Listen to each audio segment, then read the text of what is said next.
Hello students, class 9, chapter 9, chapter name is circle, exercise 9.3, question number 9. Let's start the question. क्या है question में given two circles intersect at 2 points B and C. हमारे पास दो circle हैं, एक बड़ा है एक छोटा है, ठीक है। ये फिगर हमारे पास गिवन है, वो दोनों सर्कल्स क्या कर रहे हैं, इंटरसेक्ट कर रहे हैं बी और सी पॉइंट पे। Two circles intersect at 2 points B and C, एक बी पॉइंट पे इंटरसेक्ट कर रहा है, एक सी पॉइंट पे इंटरसेक्ट कर रहा है। Through B two line segments A B D and P B Q. B point से हमने दो लाइन सेगमेंट ज्वाइन करी है, क्या है वो, A B D. A B D ये एक लाइन सेगमेंट कर दी। दूसरा क्या है, P B Q, P B Q ये एक लाइन सेगमेंट कर दी, ठीक है। Are drawn to intersect the circles at A D P and Q points पे। जो ये हमने ड्रॉ करी है सर्कल्स को कहाँ का पॉइंट पे इंटरसेक्ट कर रही हैं, ए पॉइंट पे, डी पॉइंट पे, पी पॉइंट पे एंड क्यू पॉइंट पे रिस्पेक्टिवली, ठीक है। तो हमें प्रूव क्या करना है, prove that angle A C P is equals to angle Q C D. A C P ये जो एंगल मार्क कर रखा है, this angle should be equal to Q C D. ये जो एंगल हमने मार्क कर रखा है ये हमने प्रूव करना है। टू प्रूव में क्या करना है, ये जो एंगल मार्क कर रखा है ये equal to this angle prove करना है, ठीक है। अभी क्वेश्चन बिल्कुल छोटा सा है, फिगर से कंफ्यूज नहीं होना, फिगर थोड़ी टिपिकल सी दे रखी है लेकिन समझेंगे तो बहुत इजी क्वेश्चन है, ठीक है। तो क्वेश्चन स्टार्ट करते हैं। टू प्रूव, क्या प्रूव करना है हमने, सबसे पहले angle A C P, angle A C P is equals to angle Q C D, ये हमने प्रूव करना है, ठीक है। अब बात करते हैं प्रूफ की। देखो क्वेश्चन में ये देखो बहुत इजी सा क्वेश्चन है, हमने क्या प्रूव करना है, ACP is equals to QCD prove करना है। तो सबसे पहले ये देख लो कि एसीपी एंगल हमारा कहाँ है, एसीपी ये एंगल है। इस एंगल को हम और किसके इक्वल कर सकते हैं, ताकि हम जैसे वो नहीं होता एलएचएस अगर इक्वल हो जाए या आरएचएस इक्वल हो जाए तो इक्वेट कर देते हैं हम उनके इक्वेशंस को, तो हमारी इक्वल हो जाती है। तो ऐसे ही करेंगे, पहले ये देखेंगे कि एसीपी किसके इक्वल है और क्यूसीडी किसके इक्वल है, फिर इक्वेशंस को इक्वेट करके और ये इन दोनों को हम इक्वल प्रूव कर देंगे, ठीक है। तो अभी क्वेश्चन में देखो एसीपी हमें किसके इक्वल दिख रहा है, ये एंगल अगर हम लें तो ये देखो यहाँ पे ये एक आर्क है हमारी एपी, ये ऐसे नहीं है, ये आर्क एपी, ये ए पॉइंट है, ये पी पॉइंट है। जिसने थ्योरम्स पढ़ी है, इंट्रोडक्शन का पार्ट पढ़ा है, उसको अच्छे से पता होगा angle made by an arc, ठीक है। वहां पे मैंने थ्योरम बहुत अच्छे से करवा रखे इंट्रोडक्शन के पार्ट में, जिसने नहीं देखे वो जाके देख सकते हैं। तो ये क्या हमारी एपी एक आर्क है और ये क्या हमारा कंप्लीट सर्कल है। ऐसे इस फिगर को समझो ध्यान से, ऐसे है ना, ये सर्कल हमारा, बड़े सर्कल की बात करूं, यहाँ पे हमारा सी पॉइंट है, तो ये क्या एंगल बन रहा है हमारा ए सी पी, यहां से ये एंगल बन रहा है ना हमारा, ये एंगल, ठीक है। और इसी आर्क से दूसरा क्या एंगल बन रहा है हमारा बी, यहाँ पे है ये बी पॉइंट, तो यहाँ इसी आर्क से हमारा ये एंगल बन रहा है। तो ये एंगल्स इन सेम सेगमेंट नहीं हो गए, this angle and this angle, in angles को हम इक्वल नहीं कर सकते, angle subtended by the same mark in the same segment, तो वो क्या होंगे, इक्वल होंगे। ये हमारी थ्योरम है इंट्रोडक्शन के पार्ट में, जिसने नहीं देखी वो जाके देख सकता है, ठीक है। तो यहाँ से क्या हो गया, ये हमारी एक आर्क हो गई एपी, इसी आर्क से हमने ये एंगल बनाया है और इसी आर्क से हमने ये एंगल बनाया, तो ये दोनों एंगल्स क्या हो गए, इक्वल हो गए। यही देखो इस फिगर में, इसी फिगर को मैंने यहाँ पे मर्ज कर दिया, ठीक है। एपी ये है, इससे हमने ये एंगल बनाया है और इसी से हमने ये एंगल बनाया, दिस वन। तो यहाँ से हम क्या लिख सकते हैं, angle A C P is equal to angle A B P, ये लिख सकते हैं। यहाँ तक किसी को प्रॉब्लम होनी नहीं चाहिए।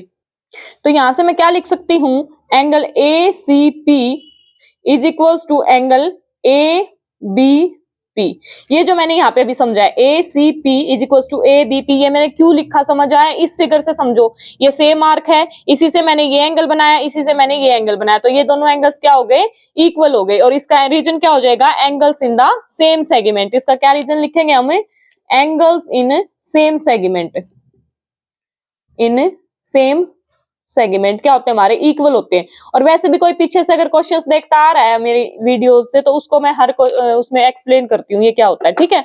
अब देखो एसीपी तो हमने प्रूव कर दिया, अब दूसरा एंगल क्या हमारा, क्यूसीडी है। क्यूसीडी को हम किसके इक्वल कर सकते हैं, क्यूसीडी कहाँ है हमारा, यहाँ पे है क्यूसीडी, ये एंगल है हमारा। क्यूसीडी को हम किसके इक्वल कर सकते हैं, अब देखो यहाँ से क्यूडी आर्क ले लो, क्योंकि क्यूसीडी एंगल है ना, तो आर्क कौन सी होगी, क्यूडी। अब इस आर्क को देखो, यहाँ पे ये हमारी आर्क है, ये पॉइंट है डी, ये पॉइंट हमारा क्यू, क्यू डी आर्क हो गई। अगर मैं इस सर्कल को कंप्लीट कर दूं ऐसे छोटे वाले को, ये सर्कल कंप्लीट हो गया। तो यहाँ से देखो सी पॉइंट हमारा यहाँ पे है, सी पॉइंट, तो यहाँ से मैंने इसको ज्वाइन किया और इसको ज्वाइन किया, ये एंगल बन गया। दूसरा एंगल देखो बी पॉइंट हमारे यहाँ पे है, बी पॉइंट, तो मैंने इसको ज्वाइन किया और इसको ज्वाइन किया। अब ये जो हमारी सेम आर्क है क्यू डी, इसी से तो मैंने ये एंगल बनाया, इसी से मैंने ये एंगल बनाया, तो ये दोनों एंगल्स भी क्या हो जाएंगे, आपस में इक्वल हो जाएंगे। और रीजन क्या रहेगा, यही same angles in the same segment. वो मैंने बड़े सर्कल में शो किया था, ये मैंने छोटे सर्कल में शो कर दिया। तो क्या रहेगा हमारा angle QCD is equal to QBD हो जाएगा। इस फिगर से समझो, इसको फिर वहां पे मर्ज कर दो, ठीक है। तो यहां से हम क्या लिखेंगे, angle QCD is equal to angle QBD। यहां से इस फिगर से समझो, ठीक है। लिखने को मैं डायरेक्ट लिख देती, लेकिन यहां से समझना जरूरी है। Angles in the same segment बोल देते, फिर वो माइंड में नहीं आती। तो यहां से समझो, ये क्या हमारी एक आर्क है, इसी आर्क से मैंने ये एंगल बनाया है, इसी आर्क से मैंने ये एंगल बनाया। Angles in the same segment है, तो हमारे क्या हो गए, इक्वल हो गए। तो इसका भी रीजन क्या लिखेंगे हम यहाँ पे, एंगल्स इन सेम सेगमेंट। ये भी एंगल्स सेम सेगमेंट में है, एंगल्स इन सेम सेगमेंट, ठीक है। ये हो गया। अब देखो यहां से हमारी इक्वेशन को अगर हम इक्वेट करें तो बात तो नहीं बन रही। तो अगर हमारे ये जो एंगल हैं, इन दोनों एंगल्स का भी अगर कोई रिलेशन मिल जाए तो इक्वेट हो जाएंगे हमारी, ठीक है। और यहां से हम एक ही चीज कर सकते हैं, देखो हमने ये दोनों एंगल इक्वल प्रूव करने, एसीपी और क्यूसीडी प्रूव करने हैं, लेकिन ये कब इक्वल होंगे, अगर हमारी ये साइड इक्वल हो जाए। आरएचएस अगर इक्वल हो जाएगी तो एलएचएस को हम इक्वल प्रूव कर देंगे, बट यहाँ पे तो क्या अलग अलग है, एबीपी और क्यूबीडी अलग अलग एंगल है ना। तो अगर इन दोनों एंगल्स को हम कहीं से इक्वल प्रूव कर दें तो हमारे ये इक्वल हो जाएंगे। तो बेसिकली अब क्या करना है, हमने इन दोनों एंगल्स के बीच में रिलेशन देखने इस फिगर में। तो यहाँ से देखो एंगल एबीपी और क्यूबीडी, एबीपी ये जो एंगल है हमारा दिस वन, एंड क्यूबीडी ये हमारे ऑल्टरनेट कह रही हूँ, वर्टिकली अपोजिट एंगल्स नहीं हो गए। This angle and this angle vertically opposite angle हो गए, और वर्टिकली अपोजिट एंगल क्या होते हैं हमारे, इक्वल होते हैं। तो यहाँ से क्या रिलेशन बन गई हमारी, angle ABP is equals to angle QBD and region vertically opposite angles। vertically opposite angles क्या होते हैं हमारे, इक्वल होते हैं।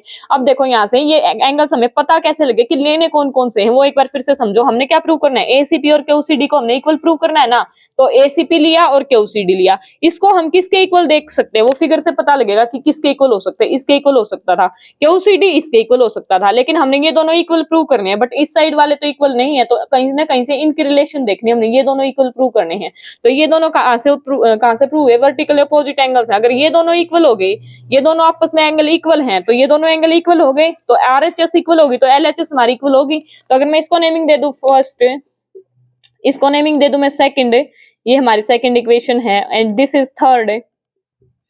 तो क्या लिख सकते हैं हमें, from first, second and third.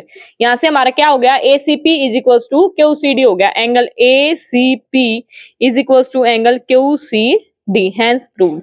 यही हमने प्रूव करना था। एक बार फिर से समझो कैसे हुआ।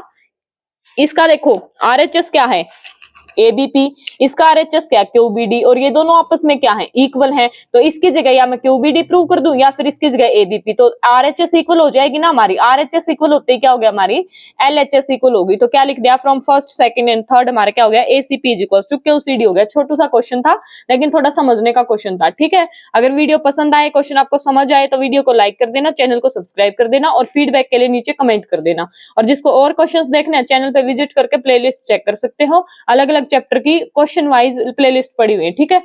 मिलते हैं हम अपनी नेक्स्ट वीडियो में, थैंक यू।